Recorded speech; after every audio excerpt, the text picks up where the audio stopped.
In the digital world we live in today, algorithms amplify everything by 100, no matter if it's just something that you might find useful, interesting, funny, sad, or enraging. Everything is there for you to discover and interact with. But beneath the surface of something that is already deemed as superficial, you can find subtle signs of the type of mentality some people have, as well as the feelings they harbor towards others, even if they may not be obvious at a first glance. Try to sketch this in your mind. It's just another day in hell, also known as the internet. You're casually scrolling on TikTok, watching everything that goes down in the United States shove down your throat in an attempt to overwhelm and desensitize you, and then you see someone posting what seems to be an absolute hate crime against the art of good Italian cuisine that they got from what I assume is a very popular place in some Chicago suburb. Something that is absolutely not worth freaking out over and that is ultimately harmless. But then, you realize it is likely there. You take a deep breath, prepare yourself for the inevitable, and open the comment section. There they are. The descendants of those who for centuries terrorized the entire world and destroyed cultures, saying, I'm too European for this. And besides my usual eye rolling at these types of comments, that begets the next question to me. What exactly are you too European for, compañero? Racism? Government overreach? Xenophobia? Poor ratings of freedom? Unaffordable housing?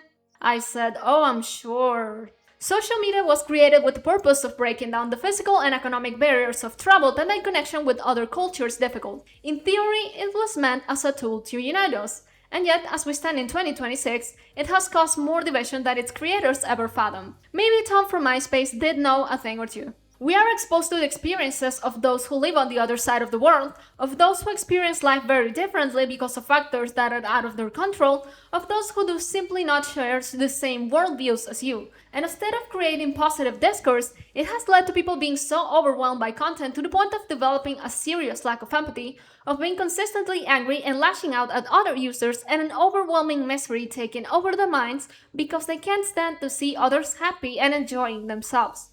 And yes, you probably guessed from the title of this video essay that chronically online Europeans are on the chopping block today. I am gonna try to be as objective here as possible because it is my ethos as a journalist, but I do have my own experiences in Europe that have also shaped my perspectives. As someone who lived in Germany for some time and quite adores the country and its people, I always reserve whatever little complaints I had about it, mainly because Germans and Europeans as a whole always seem very defensive to any kind of criticism towards their absolutely impeccable continent. So cultured, so refined, and so filled with the same kind of shit they hate on the US and other countries for, just in a different font. Europeans are often hesitant to claim their ugly cousins, mainly because they see them as the rejects they didn't want back there. Loud, annoying, too fat, too flashy.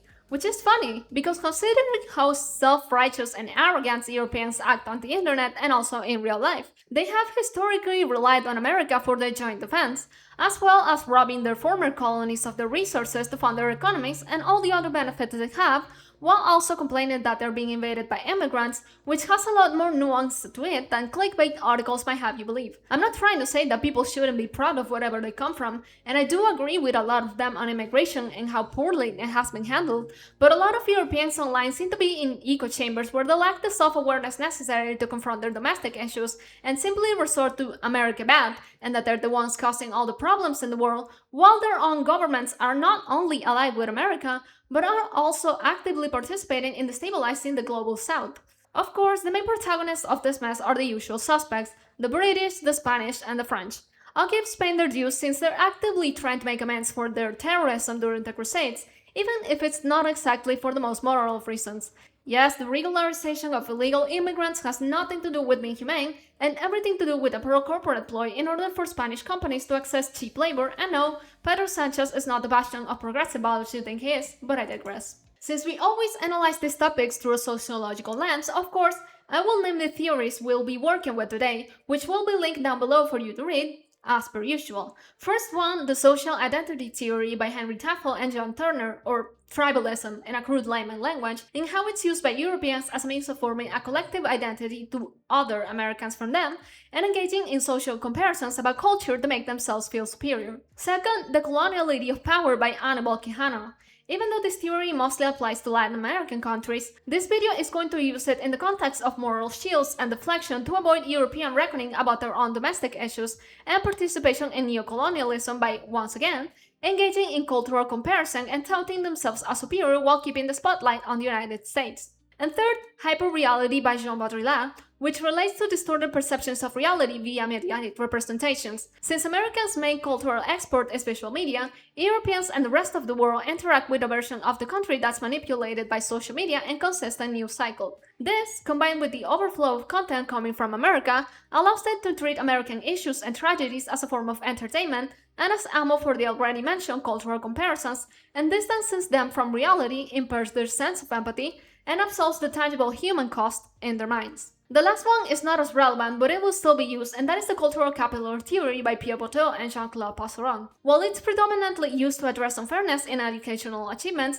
I'm going to use it just like Europeans do. Since they have little to brag about in terms of major modern developments, they have had to rely on their cultural history to preserve their status and contrast it to America's extreme capitalism and consumerism to maintain their sense of superiority over them. If we're going to try and understand the realities of the European self-righteousness complex and how it presents online, I think it's worth stating to point out the reasons it exists in the first place, which lies mainly in their cultural and political beliefs, which prioritize collective responsibility towards a prosperous and healthy society, rather than individual achievements and success in a highly capitalist system while neglecting community. I'm going to mention this before we delve any further, but Europe is not a monolith, even though both sides that participate in this discourse seem to believe it is.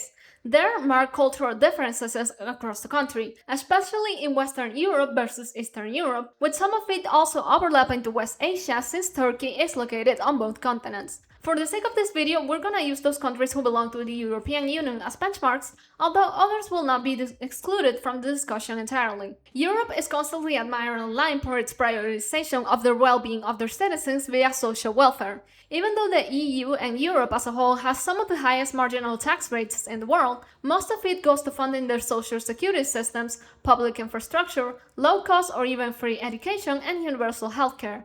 The EU also guarantees a lot of employment benefits for its citizens, including 4 mandatory weeks of paid time off, paid maternity and paternity leave, and in some countries an additional paycheck. Quite a contrast from the US, huh? I've seen Americans use the "but you pay a lot more taxes" argument online, and while I don't deny that, it's not like they're paying a lot less.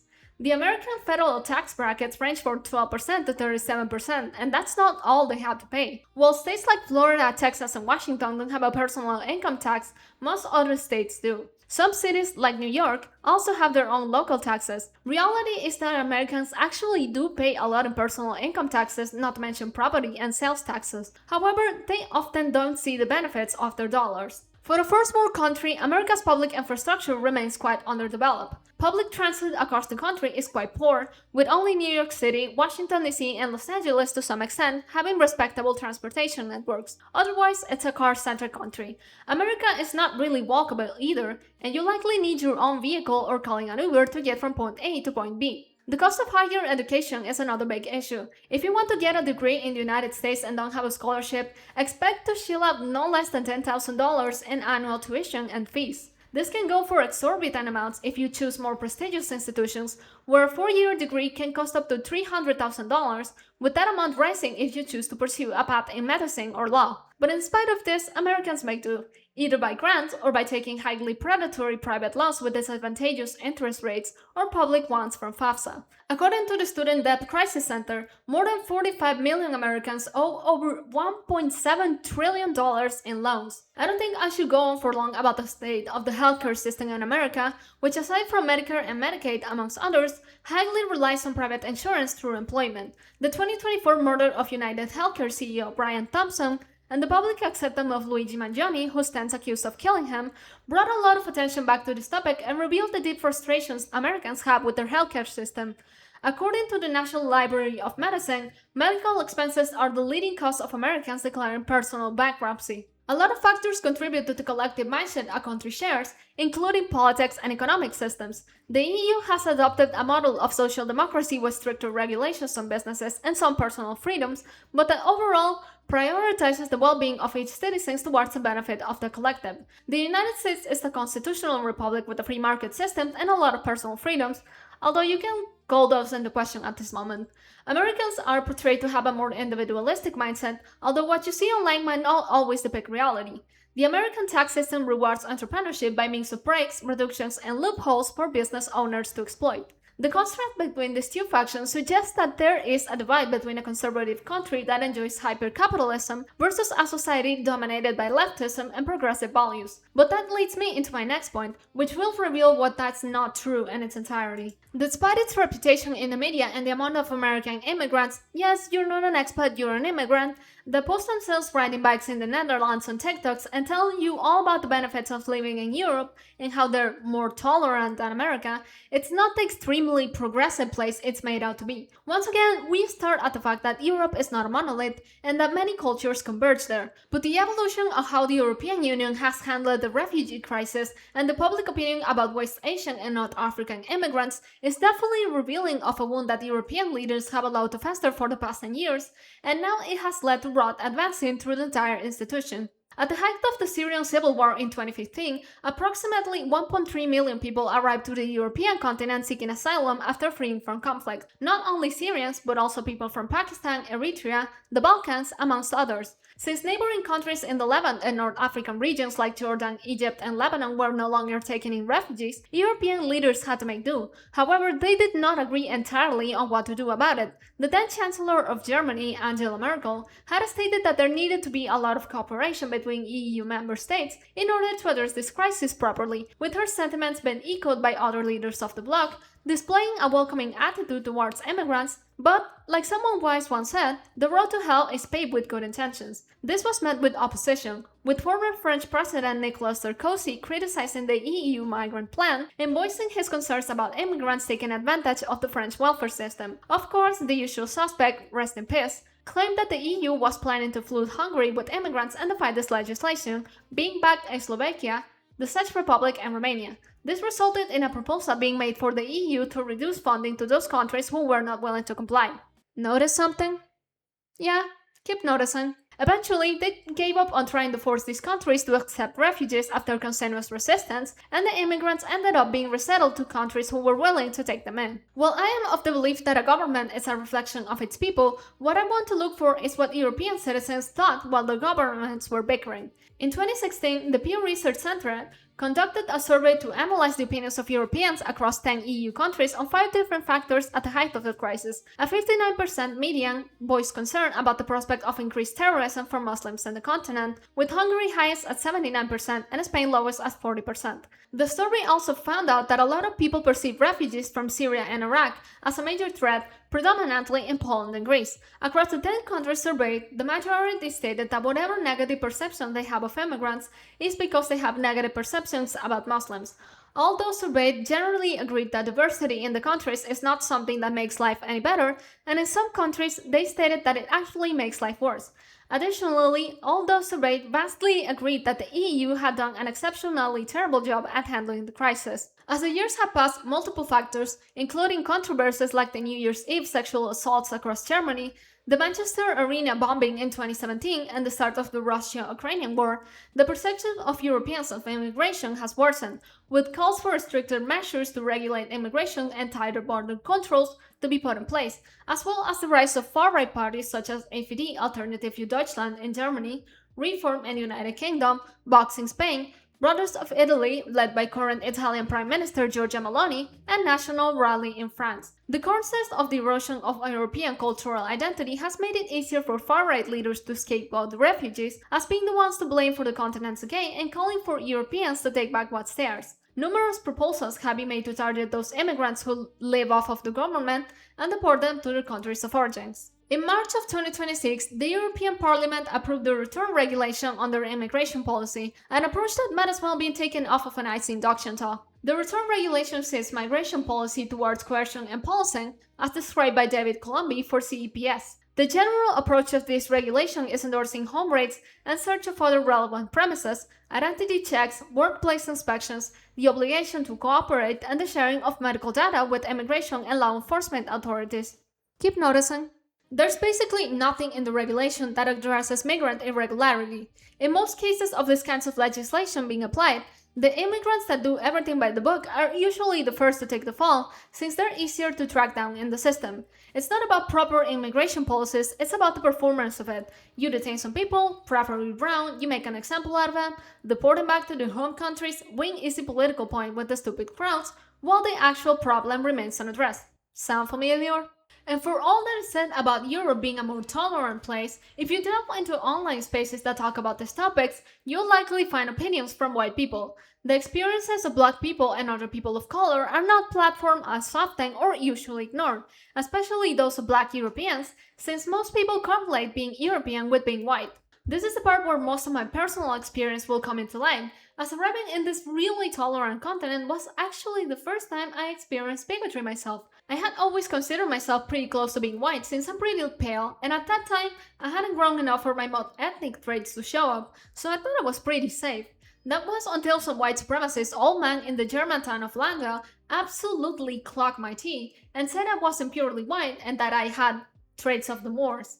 It goes so said that I bolted out of there as soon as possible. I thought about this experience several times while writing this part of the video, as well as those I had seen online.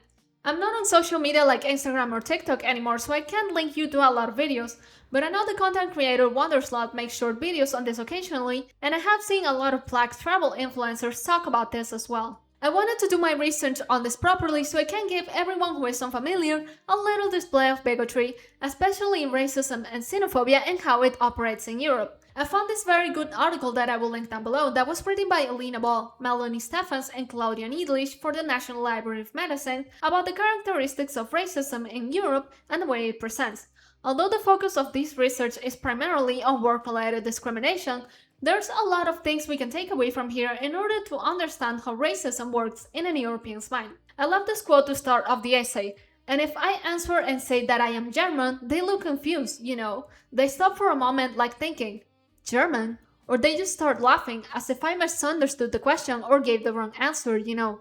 And they go, oh, no, but you cannot be German. You don't look German, pointed to the skin. Where are you from? In this situation, the person asking where the other one is from takes the power of defining what nationality one has, the authors began. It implies that whether one is German or not is defined by one's skin color.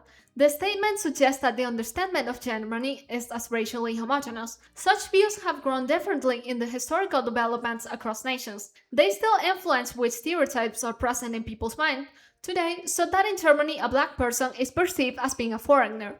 In Europe, the category of foreignness, which is often inferred from skin color and visible religious symbols, is most relevant in defining belonging and distinction. This is noteworthy to point out because if a black person were to say that they're American, there would be absolutely no one questioning it. Actually, even in other countries across the American continent, it still wouldn't be up for debate. You could be black and say you're Brazilian, Colombian, Ecuadorian, Venezuelan, etc., and no one will dig deeper into it. Well, not them.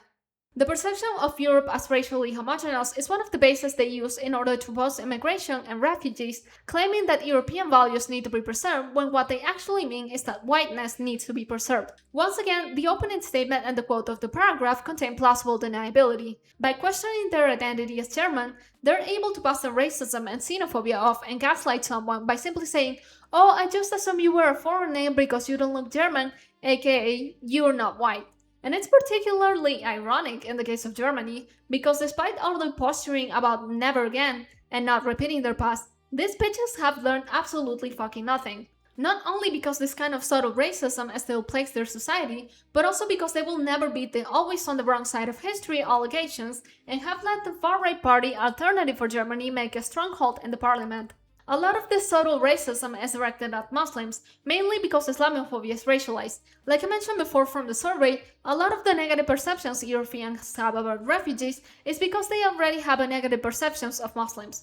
Due to personal experiences, I have very strong opinions about Islam, and I'd rather it and other organized religions not exist, but the point I'm trying to make here is them LARPing as a progressive and very advanced society while being extremely regressive. And sometimes the bigotry isn't even subtle, it is quite loud, and there is no better stage for it in Europe than football. Recently, FC Barcelona and Spain national team player Lamine Yamal has been a constant victim of racial insults towards his Moroccan roots and his religion, despite being raised in Spain, with him being met with racist and Islamophobic chants at different stadiums, to the point that he had to make a statement on Instagram defending himself. Brazil international Vinicius Jr., who plays for Real Madrid, has been consistently the victim of racist insults since his arrival in Spain, with multiple noted incidents with fans of other clubs, and most recently, Benfica player Gianluca Perstiani calling him a monkey during a Champions League knockout game. Former Spain international and Real Madrid player and captain rest in peace Daniel Carvajal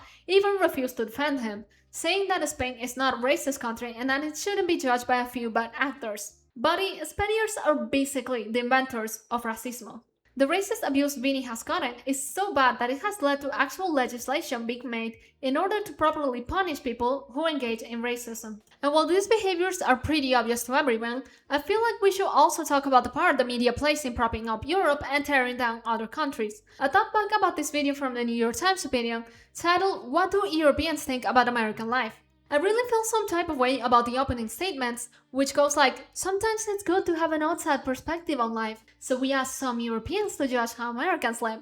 It didn't go well. First of all, I agree that we all need outside perspectives on lives. That's basically one of the thesis statements of my channel. But the way it's framed alongside the video positions Europeans as morally superior to Americans, not based on their own beliefs and values, but because of the societies each other live in, which alludes to people being able to choose where they are born and how they have to live. One part of the video states that obesity rates in America are double than those in Europe. While we know for a fact this is undeniable, I think it's worth looking as to why that happens and why, a lot of times, it is not exactly in people's control. Like I mentioned before, America doesn't have walkable cities, it is a car-reliant country. This cuts American from one of the main benefits of walking, which is getting some exercise and burning calories. According to the National Library of Medicines, some of the main causes for obesity include, but are not limited to, ultra-processed food, poverty, food deserts, amongst others.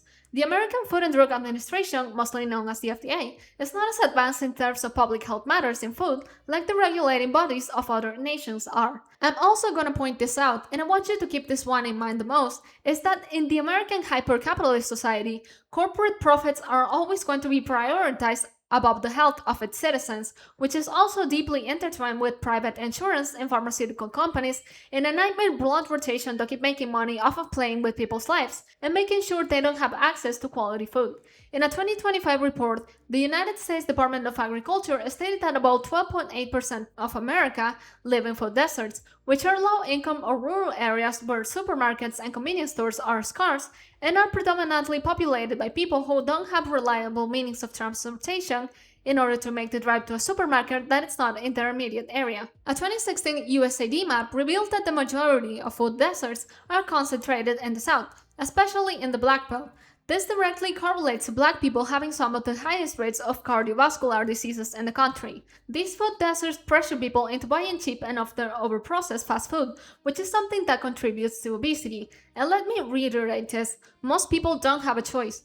Despite whatever American dream Kool-Aid people have drunk, poverty is not easy to get out of, and making a better life for yourself has a lot of systemic barriers that make it virtually impossible for a lot of people. Some of the other issues that were tackled in this video were education and healthcare costs. I think I already went on about this earlier, so I'm not gonna say too much, but this is something I'm researching further for another video. All of these issues go back to systemic racism, white supremacy, and gatekeeping Black people from social benefits that were once widely available. And of course, the gun violence epidemic. This is one of the worst part of discussers and the one that most highlights the lack of empathy a lot of Europeans have towards American issues, mainly because they project how troublesome the US government is onto its citizens. We all know how Americans get made fun of for being fat, stupid, and self-centered. Like I explained previously, there's a lot of factors that contribute to this, and I don't feel like being redundant, so I will continue with the gun violence issue. One of the things I often see on the internet is an American making an ignorant statement, and then an European replying, "Are schools in America only used for shootings?" Maybe on the front that's too woke, but I don't think school shootings and children and teenagers being murdered is something that should be used as a gotcha as something to joke about or as another point for Europeans to position themselves as morally superior to Americans. This lack of empathy is terrifying, and further confirms my point that Europeans are not as tolerant or progressive as they tout themselves to be. The Second Amendment plays just a part in the gun violence epidemic, and the online discussions about it disregard other factors like a lack of proper mental health care support, especially the stigma around men's mental health, the gun lobby, racial inequity, poverty, and substance abuse, the latter being a symptom of a broken healthcare systems. Not only do a lot of Europeans online demonstrate lack of empathy, but also a lack in their critical thinking and ability to see the nuances and complexities of why America is in the state that it is. And believe me, Europeans online hyperfixate on America and their issues a lot, not only because Americans have a huge monopoly on social media, but because it serves as a cudgel for them to sweep their current issues and their decline under the rug.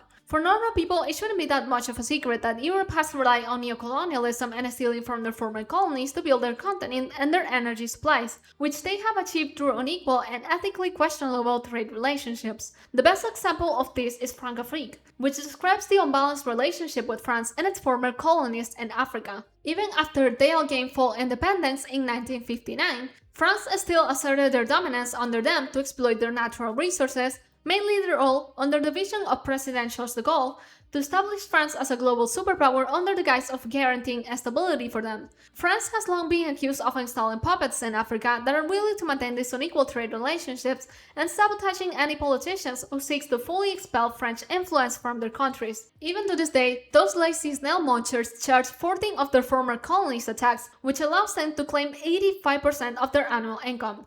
I'm sorry, this really made me angry like the fucking audacity.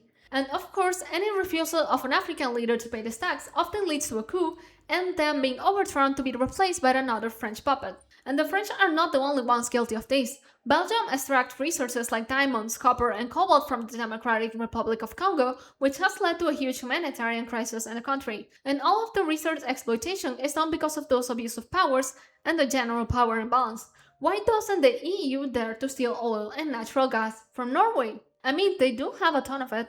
But of course, stealing from poor, destabilized, and predominantly black and brown nations that are silenced in mainstream media is the easier path.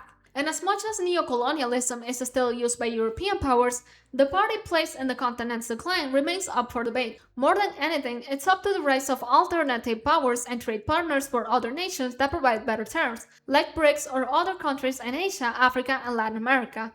China in particular, who also engages in neocolonialism in Africa by the way, has offered better alternatives for raw materials and the rare earths that are necessary for technological developments, which has weakened Europe's ability to dictate trade and market prices for the resources they steal. A lot of it is also attributed to deindustrialization. The majority of Europe's energetic resources like natural gas and oil are concentrated in Russia, known terrorizers of the world, Ukraine, currently at war, and Norway, who actually has the ability to demand fair rates for its resources. Since the European Union produces close to none, they are susceptible to geopolitical blackmail and forced to sit in the cockchair, plus they have to outsource their factories to good old China, where labor is cheaper and often exploitative because they lack the strict EU work regulations. Must be nice, huh? Some also attribute it to Europe's aging population, which is not a phenomenon exclusive to them, and also the brain drain from the continent. While they have received a lot of educated and experienced migrants from their former colonies, Spain in particular has highly benefited from this, Europe is facing tough competition to attract top talent like the United States and Canada have, mainly because of the relatively low compensation and strict regulations for businesses. As Europe's economic dominance has stagnated, they have resorted to the soft power that their culture and history gives them, which allows Europeans to position themselves as the tastemakers of the world and dictate what is sophisticated and prestigious. You've all seen it, the nice Pinterest boards of picturesque landscapes, your friend who claimed there's nothing like Italian pizza as per spending a week in Rome, and the agencies selling you fabulous tours to see the beautiful architecture of the continent. I don't deny this, by the way. I've been to a lot of countries in Europe, absolutely stunning places. But note that their economic powers is not the same as it once was. They have resorted to standardizations of culture and intellectualism to maintain their prestige, even if what they project doesn't necessarily represent their financial reality. The most evident way we see this is by linguistic imperialism. The lingua franca of the world, English, and two of the most used languages globally, Spanish and French, ensure that Europe maintains its cultural dominance and gatekeeps opportunities for those who do not speak these languages, creating a sense of elitism. Gatekeeping also works in academia. Since a lot of prestigious scientific and academic journals are based in Europe, this creates a kind of soft power where researchers in other countries are forced to adhere to European theoretical frameworks, which often ignore nuances in culture in order to be considered legitimate. Other ways this soft power presents are in the positioning of European luxury goods, made in China by the way, which sell a sense of aristocratic belonging and Europeanness, legal protections to their edible products such as cheeses and hams, to create a unique economic asset that is specific to a certain geographical region, and tourism as a form of cultural hegemony, which positions Europe as the gold standard for tourism with substance and forces the rest of the world to engage with it as a place for historical authority, a showing of how developed their society is, and reinforcing that a European, white-centric society should be the standards for nations that are still developing. To start closing this video, I wanted to share this quote from M. Cesaire's book, Discourse on Colonialism, since I believe it summarized this essay very well. A civilization that proves incapable of solving the problems it creates is a decadent civilization. A civilization that chooses to close its eyes to the most crucial problems is a stricken civilization. A civilization that uses its principles for trickery and deceit is a dying civilization. Researching and making this video was something that forced me to confront some of my biases and prejudices head-on, as well as the unconscious status of Europe and its so-called principles that were held in my mind. Like I always mention in my videos, deconstruction of solidified beliefs is uncomfortable, but I'll learn and enrich myself a lot from the research I did, and I hope that you can take whatever you can from this video, whether it be the knowledge, a lot of introspection, anger at the injustices mentioned, or a renewed sense of empathy for those who are worse off simply by not being born in the right place. This video is a part of my investigation and dives into the nuances of the issues our society faces through a critical lens. My goal with this channel is using my background in communications to provide as much information and analysis as I can for reflection and change. If you are interested in continuing these investigations into cultural and social dynamics and value research that prioritizes sociological rigor over the hot takes economy that plagues social media at the moment, I invite you to subscribe and join the archive. For further documentation, deep dive essays, articles, and some of my more personal thoughts, you can find my extended work on my Substacks, which I will link down below. This has been a Mimi archive entry. Thank you for your time, and I will see you in the next video.